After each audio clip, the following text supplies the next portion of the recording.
Bonjour frères et sœurs et bon dimanche à vous. J'espère que vous avez passé un agréable week-end. Le thème que nous allons développer ce matin est intitulé l'importance de la spiritualité. L'importance de la spiritualité. L'importance renvoie à un ordre de grandeur, de quantité ou d'intensité. L'importance, c'est le fait que quelque chose ait de l'intérêt, compte ou joue un rôle plus ou moins décisif aux yeux de quelqu'un. La spiritualité, c'est la qualité de ce qui est esprit, de ce qui se dégage de toute matérialité. Soulignons ce matin que rien de grand ne peut s'accomplir sans l'apport du spirituel. Pour pouvoir accomplir sa destinée, il est primordial de croître spirituellement. Sinon, il nous sera difficile d'émerger. Il nous sera impossible de vaincre nos puissants ennemis. Et dans le monde spirituel, pas de place pour les faibles, pour les débutants.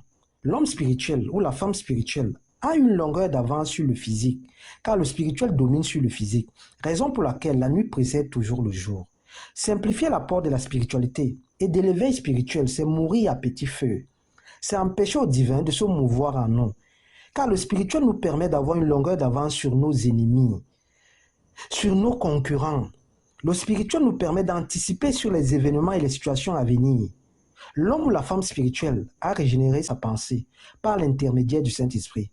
Cette pensée est une voix intérieure, une parole silencieuse qui se fait entendre dans le monde invisible.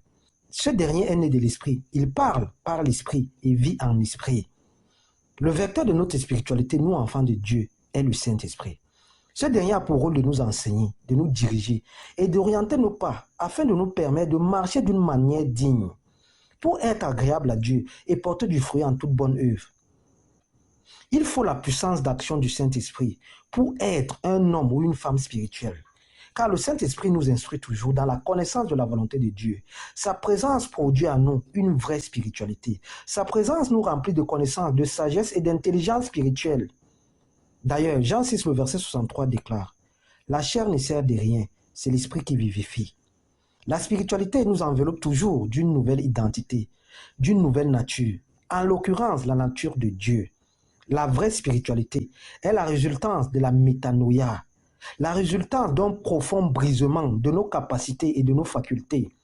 L'homme spirituel ou la femme spirituelle ne se nourrit plus du simple lait de la parole réservé au bébé spirituel. Ce dernier ne s'alimente plus des rudiments. Ce dernier se nourrit exclusivement de la nourriture solide de la parole de Dieu, réservée aux adultes dans la foi, réservée à ceux et celles qui, par leur expérience, ont entraîné leur conscience à faire la différence entre le bien et le mal. La vraie spiritualité est toujours l'émanation de certains désirs dominants, tels que la sanctification. Ces désirs permettent de tenir notre corps en alerte, de se contrôler soi-même et d'impacter positivement ceux qui nous entourent. Nul ne peut véritablement devenir spirituel sans l'opération du Saint-Esprit. Ce dernier est comme un vent qui souffle là où il veut et nul ne sait d'où il vient, ni où il va. Il s'est déposé auprès de Dieu ses peines et ses fardeaux sans jamais douter de la puissance de Dieu, sans jamais douter de la puissance d'action de Dieu dans sa vie.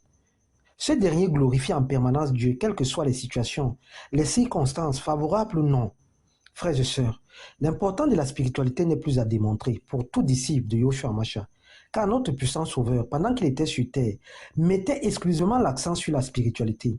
Dans Jean 4, le verset 23-24, le Seigneur affirme « Mais l'heure vient, elle est déjà venue, où les vrais adorateurs adoreront le Père en esprit et en vérité, car ce sont là les adorateurs que le Père demande. » À travers ce verset, notre Sauveur met l'accent sur l'apport du Saint-Esprit dans notre façon d'adorer Dieu.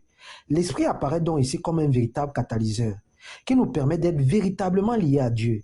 Nous ne pouvons donc pas parler de spiritualité sans associer le Saint-Esprit, puisque Dieu lui-même est Esprit. Tout au contraire, pour être agréable à Dieu et être dans la peau des vrais disciples, nous devons nous appuyer sur le Saint-Esprit, car ce dernier nous permet de ressentir aisément la présence de Dieu, d'être en connexion permanente avec le Tout-Puissant. Le Saint-Esprit nous enveloppe toujours dans une coque qui nous vivifie en permanence, qui nous alimente de connaissances, qui nous guide et nous permet de marcher selon la volonté et les commandements divins. Celui ou celle qui est né par l'intermédiaire du Saint-Esprit va rechercher en permanence la présence de Dieu. Ce dernier aura soif des Écritures, afin d'acquérir la sagesse et les connaissances qui viennent de Dieu, afin d'éviter de retomber dans les mêmes travers de la chair. L'homme spirituel ne vit plus par la chair, mais par l'Esprit. Romains 8, le verset 6 à 8 déclare « Et l'affection de la chair, c'est la mort, tandis que l'affection de l'Esprit, c'est la vie et la paix. Car l'affection de la chair est inimitié contre Dieu, parce qu'elle ne se soumet pas à la loi de Dieu, et qu'elle ne le peut même pas. Or, ceux qui vivent selon la chair ne sauraient plaire à Dieu. La chair n'est donc pas habilitée dans le domaine spirituel. Car tous ceux qui sont conduits par l'Esprit de Dieu sont fils de Dieu. Frères et sœurs, retenons en définitive que l'importance de la spiritualité fait naturellement partie de la vie de chaque véritable enfant de Dieu. Car en tant qu'enfant de Dieu, nous vivons une spiritualité divine qui est inspirée et dirigée par le Saint-Esprit, et non pas par les normes, les règles, les cultes des hommes, non pas par la chair. Ce qui est chair est chair, et ce qui est esprit. Et nous sommes enfants de Dieu. Ça sous-entend que nous vivons, nous respirons et nous marchons par l'Esprit Saint de Dieu. Bon dimanche, bon début de semaine. C'est ce thème qu'on avait à développer ce matin. Merci.